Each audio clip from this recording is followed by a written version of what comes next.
Obrigado, Sr. Presidente. Sra. Ministra, enfim, a Sra. Ministra respondeu-me não me respondendo, mas estas audições depois têm estas coisas e demora muito tempo para eu pedir os esclarecimentos.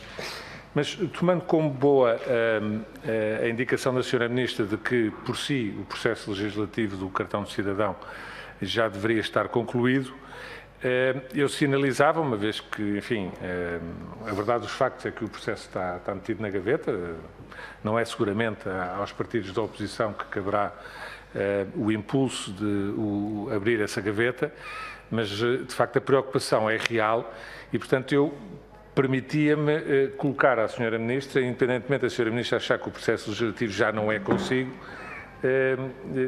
aproveitando a sua presença aqui, colocava-lhe alguns aspectos que podem ser decisivos para ultimar o processo legislativo aqui na Assembleia. Em primeiro lugar, voltando à questão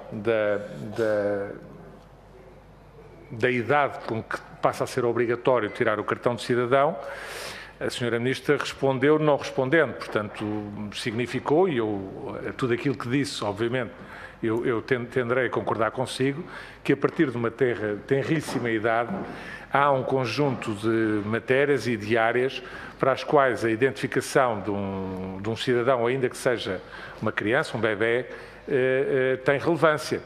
Mas a questão não se coloca assim. A questão coloca-se de outra maneira, e foi de resto isso também que foi sinalizado nos pareceres que foram enviados a esta Comissão.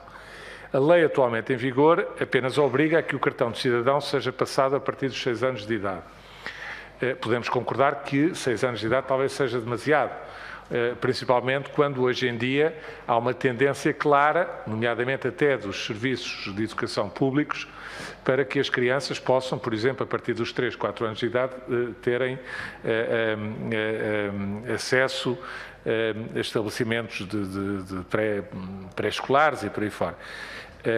Para além das outras questões que a Sra. Ministra também referiu, de saúde, de serviços de saúde e por aí fora. A questão coloca-se noutro plano. Conforme foi sinalizado e bem esta Comissão nos pareceres, não faz sentido absolutamente nenhum, é com 20 dias, obrigar ao cartão de cidadão sem mais, portanto, leia-se, porque as leis são para se cumprir, leia-se que tinha que se levar uma criança, no limite, uma criança com 21 dias, teria que se deslocar aos serviços de registro para tirar impressões digitais e por aí fora, que é tudo aquilo que comporta as obrigações, a menos, Sra. Ministra, é esta a questão que eu lhe pedi que ficasse aqui clarificada, a menos que haja disponibilidade na lei para que até aos 6 anos de idade ou até aos 3 anos de idade pudesse ser passada uma versão provisória de cartão de cidadão e provisória e simplificada, ou seja, retirando desse cartão de cidadão um conjunto de matérias que no cartão de cidadão normal é obrigatório e que até uma certa idade não se justifica que seja obrigatório.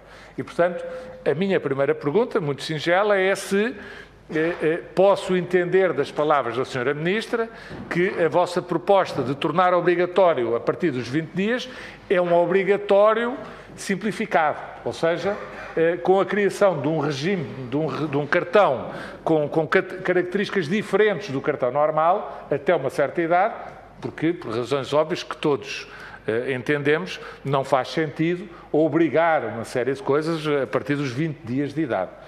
A segunda questão tem que ver com uma explicação que pedia que a Sra. Ministra eventualmente desse e que é a seguinte: uma das propostas também aqui é apresentada na proposta de lei, é que o cartão de cidadão, naquilo que diz respeito à obrigatoriedade dos cidadãos sinalizarem aos serviços quaisquer alteração de morada, atualmente, na lei atualmente em vigor, há um prazo de 30 dias, sob pena de pagamento de uma multa, de uma coima, para que isso seja sinalizado, e a proposta de lei reduz esse prazo de 30 para 15 dias. A questão que eu gostava de ouvir da parte da Sra. Ministra é quais são as razões, porque pode haver, e não questiono que possa haver, mas gostava de as ouvir para poder ponderar, quais são as razões que levam a essa diminuição de prazo de 30 para 15 dias, ou se é apenas por uma questão de modernidade, digamos assim, porque, como a Sra. Ministra calcula, se para uma determinada geração de cidadãos ou, dito ao contrário, para cidadãos até de uma determinada geração, os 15 dias são perfeitamente suficientes, é um prazo perfeitamente suficiente, para outros não será assim.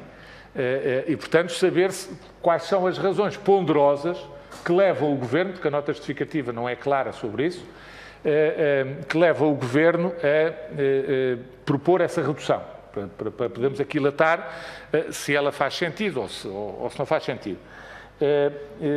E a terceira questão, que já foi aqui abordada pelo Sr. Deputado do PCP, eu também a tinha abordado pelo Deputado António Filipe, eu também tinha abordado na minha intervenção inicial, e que tem que ver com o fazer cair, o decair relativamente à alteração legislativa que tinha sido aprovada há ano e meio aqui nesta Assembleia e que eu próprio sou o primeiro a afirmá-lo, como a Sra. Ministra bem sabe, coloca, do meu ponto de vista, problemas intransponíveis e, portanto, tem que ser alterado. Tem que ver com a natureza vitalícia dos cidadãos, do cartão de cidadão a partir de uma certa idade. Vitalícia dos cidadãos seria complicado, principalmente por decreto. Principalmente por decreto era muito complicado.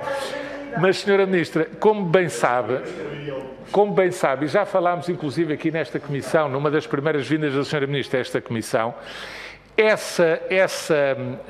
a legislação atualmente em vigor comporta duas vertentes. Comporta a questão da natureza vitalícia do cartão a partir de uma certa idade, coisa que, obviamente, do meu ponto de vista, e acho que o Governo anda bem em alterar, porque não é execuível. Há várias razões, não vale a pena perder tempo para demonstrar que não é execuível, por mais bondosa que fosse a intenção do legislador, mas comporta também uma outra vertente, que era a gratuitidade, ou a não oneração dos cidadãos a partir de uma certa idade. Ou seja, a medida atualmente em vigor tem duas vertentes. Tem o lado de deixar de obrigar o cidadão, a partir de uma certa idade, a ter de andar a renovar sucessivamente o seu cartão, e, por outro lado, tem também o problema do custo. Quanto à natureza vitalícia, estamos conversados, pelo menos no que diz respeito ao PSD. Quanto à questão do custo, na altura, se a Sra. Ministra bem se recorda, foi solicitado que, eventualmente, fosse possível realizar-se um levantamento dos encargos que se representariam para o Estado, para a administração pública, ou seja, os encargos de uma eventual renovação gratuita a partir de uma certa idade, e ou me escapou, Sra. Ministra, ou esses dados não foram fornecidos. E, portanto, deixava-lhe também aqui a questão de saber se, para além da natureza vitalícia, porque essa, obviamente, pelo menos no que diz respeito ao PSD, estamos perfeitamente esclarecidos relativamente à sua inexecuibilidade e às razões da sua inexecuibilidade e indesejabilidade. Quanto à gratuitidade, não tenho essa informação. A última questão que colocava tem que ver com a segunda questão que lhe coloquei. E depreendo das suas palavras, também não é coisa que eu já não tivesse percebido, que não é à presidência do Conselho de Ministros que quaisquer contactos com entidades terceiras na elaboração de legislação, e neste caso concreto a legislação sobre a alteração ao Estatuto do Gestor Público, devem ser assacadas à presidência do Conselho de Ministros, bem sei, coloca-se digamos, na fita dos acontecimentos, coloca-se mais à frente relativamente a essa matéria. Mas há uma questão diferente, Sra. Ministra, que é o seguinte: quando eu exercia as funções que a Sra. Ministra atualmente tem, ou as responsabilidades que atualmente tem relativamente ao processo legislativo, vigorava uma norma aprovada pelo Governo anterior, e que de resto estava inscrita no próprio regimento do Conselho de Ministros, que era obrigatório aos ministérios, quando enviavam diplomas para a presença do Conselho de Ministros, fazer expressa referência à audição ou à participação de entidades terceiras relativamente ao Ministério na elaboração dos projetos legislativos. Isso era uma obrigação. E olhando para o regimento deste Governo, no regimento do Conselho de Ministros, retirou-se uma parte da descrição que estava no regimento anterior, mas mantém-se lá, no número 26 do regimento, mantém-se a obrigação da indicação expressa da participação, para além das audições de entidades terceiras, da participação. A palavra participação, pelo menos, ela lá ficou. Já não está tão expresso como estava pelo Governo anterior, que era mesmo a participação de quaisquer entidades terceiras, era mesmo assim dito, e que era obrigatório, sob pena dos diplomas voltarem para trás. E o que eu pergunto, portanto, à Sra. Ministra, já percebi que não foi a Presidência, nem eu tinha grandes dúvidas quanto a isso, que poderá ter participado em qualquer coisa desse género, mas pergunto se neste processo legislativo foi cumprido aquilo que está no regimento do Conselho de Ministros, ou se não foi. Ou seja, se houve de facto uma referência expressa por parte do Ministério proponente, que presumo, atendendo à matéria, que tenha sido o Ministério das Finanças, se houve de facto uma indicação expressa de que houve participação de entidades terceiras na elaboração de diploma. E se isso ficou registado no digesto, porque isso era uma obrigação de registro que vinha do governo anterior. Ou então, se pura e simplesmente acabaram com essas obrigações de transparência e essas obrigações de transparência já não impendem sobre o processo legislativo.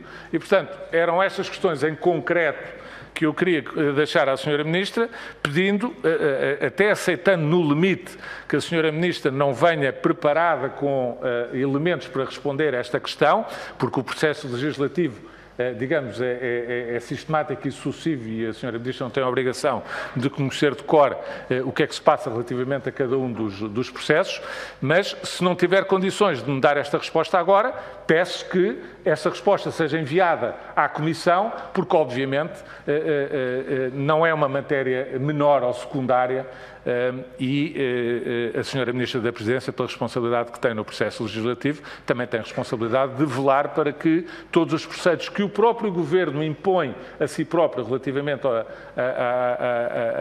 ao cumprimento de regras na elaboração desse mesmo processo legislativo, velar para o bom cumprimento dessas regras. E, portanto, se não tiver condições de responder agora, deixo aqui expressamente o pedido de que o faça depois, consultando as bases de dados da PCM, que faça depois esse reporte aqui à primeira Comissão.